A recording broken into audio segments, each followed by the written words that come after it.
Hi, boys and girls. Mr. Nunzio here. Chapter 9, Shiloh. I can't move. Seem as if the sky's swirling around me. Tree branches going every which way. Ma's face even looks different from down on the ground. Shiloh, of course, goes right over, tail wagging, but all the steam's gone out of me.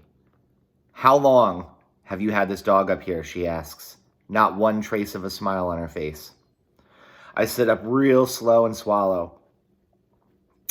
About a week, I guess. You've had Judd's dog up here for a week and you told him you didn't know where he was? I didn't say I didn't know. He asked if I had seen him, and I said I hadn't seen him in our yard. That much was true.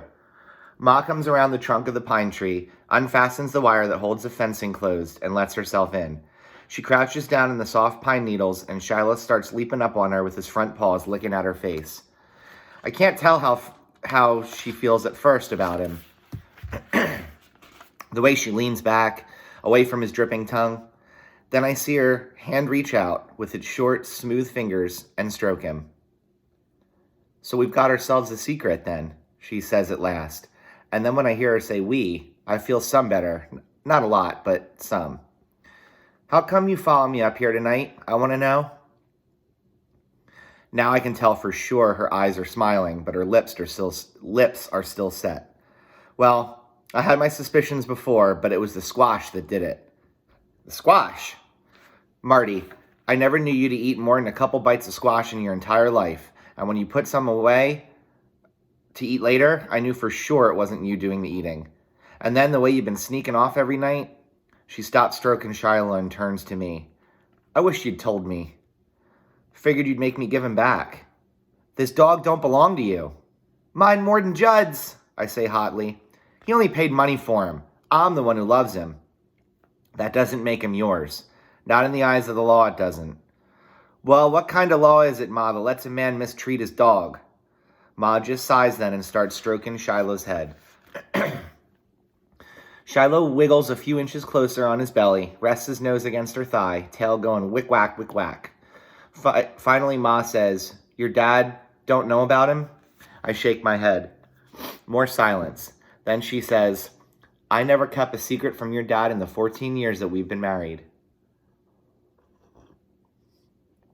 You ain't gonna tell him, are you? Marty, I've got to. He ever finds out about this dog and knows I knew and didn't tell him, how could he ever trust me? If I keep this secret from him, he'll think maybe there are more. He'll make me give him back to Judd, Ma. I could hear her voice shaking now. I know he will. What else can we do? I can feel the hot tears in my eyes now, and I try to keep them from spilling out. I turn my head till they go away. Judd Travers ever comes here to get his dog, he'll have to fight me to get it. Marty, listen, Ma, just for one night, promise you won't tell Dad so I can figure something out. Excuse me. Can tell she's thinking on it. You aren't fixing to run off with this dog, are you? Marty, don't ever run away from a problem. I don't answer because that very thing crossed my mind. I can't promise not to tell your dad tonight if you can't promise not to run off. I won't run off, I say. Then I won't tell him tonight. Or in the morning, neither, I add. I gotta have at least a full day to think. Don't know what good it'll do, though. Have already thought till my brains are dry. Ma puts out both hands now and scratches behind Shiloh's ears, and he licks her all up and down her arms. His name's Shiloh, I tell her, pleased. After a while, Ma gets up. You coming back to the house now? In a bit, I answer. It's hard to say how I feel after she leaves. Pleased,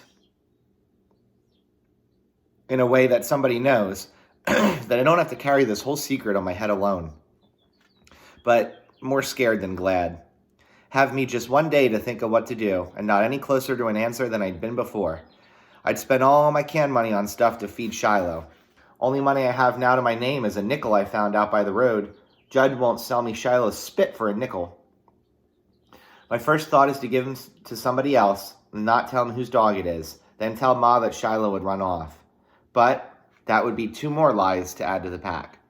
Word would get out somehow or another, and Judd would see David Howard or Mike Wells walking his dog, and then the war would really start. All I can think of is to take Shiloh down to Friendly the next day, draw me up a big sign that says, "Free, world's best dog," or something like that, and hold it up along the road to Sistersville, hoping that some stranger driving along will get a warm spot in his heart for Shiloh, stop his car, and take him home. And I won't ask him where home is neither, so when Ma asks me where the dog is, I can honestly tell her I don't know. When I get back to the house, Dad's just washing up at the pump, using grease to get the oil off his arms. He's yelling at Darlin and Becky, who are playing in the doorway, screen wide open, letting in the moths. I go inside and Ma's putting the dishes away in the kitchen, lifting them out of the drain rack and stacking the plates on the shelf.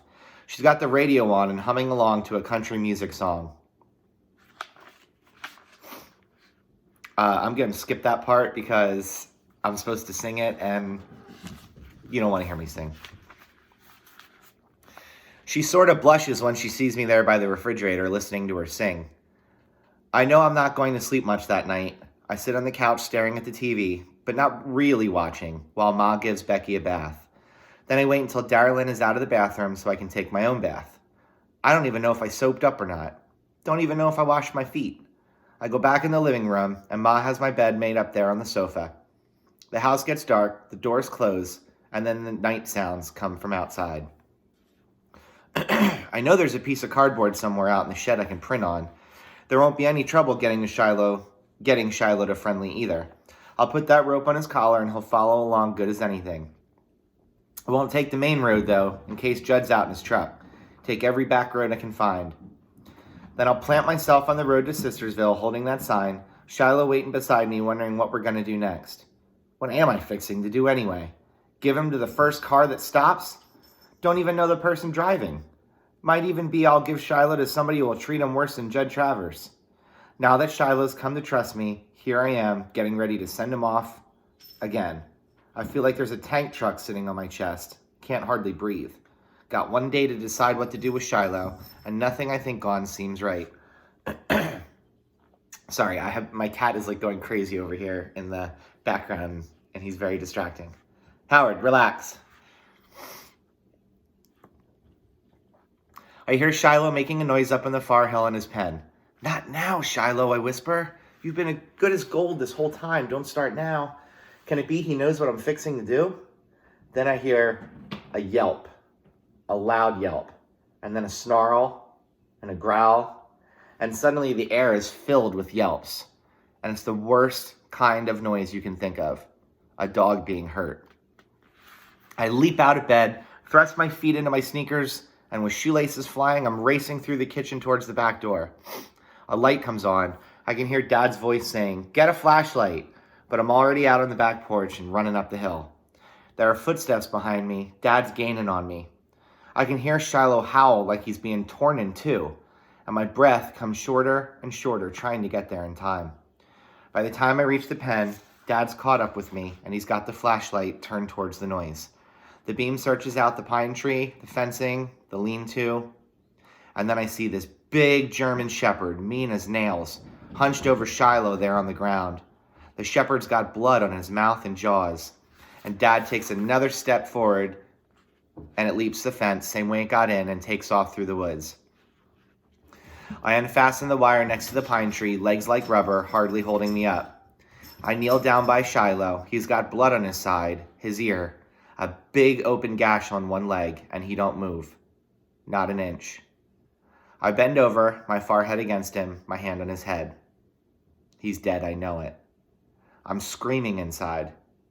Then I feel his body sort of shiver, and his mouth's moving just a little, like he's trying to get his tongue out to lick my hand. And I'm bent over there in the beam of Dad's flashlight, bawling, and I don't even care.